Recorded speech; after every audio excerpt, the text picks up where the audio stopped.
રાજકોટના રતનપરમાં વિદેશી વિદ્યાર્થીઓની ગેરકાયદેસર પ્રવૃત્તિઓથી સ્થાનિકોમાં ભારે રોષ જોવા મળી રહ્યો છે।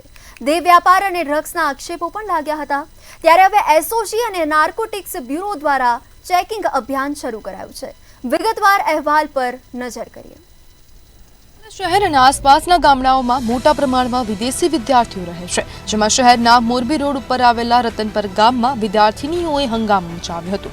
ગ્રામજનોનો આક્ષેપ છે કે વિદ્યાર્થીનીઓ દેહ વ્યાપારનો ધંધો કરે છે અને તેઓ માદક પદાર્થોનું સેવન કરે છે। આ ઘટનાને ધ્યાનમાં લઈ હવે એસઓજી અને નાર્કોટિક્સ બ્યુરો દ્વારા સંયુક્ત ચેકિંગ અભિયાન હાથ ધરવામાં આવ્યું છે।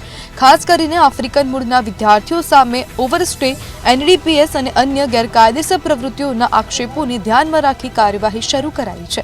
અગાઉ સ્થાનિક રહેવાસીઓ દ્વારા કેટલાક વિદેશી નાગરિકો સામે શંકાસ્પદ પ્રવૃત્તિઓ અંગે પોલીસને રજૂઆત કરવામાં આવી હતી, જેના આધારે તાત્કાલિક પગલા રૂપે ચેકિંગ અભિયાન શરૂ કરવામાં આવ્યું છે।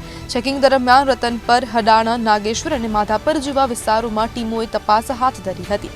અત્યાર સુધીમાં 2 શંકાસ્પદ યુવાનોને અટકાયતમાં લેવામાં આવ્યા છે અને તેમની પૂછપરછ શરૂ કરવામાં આવી છે।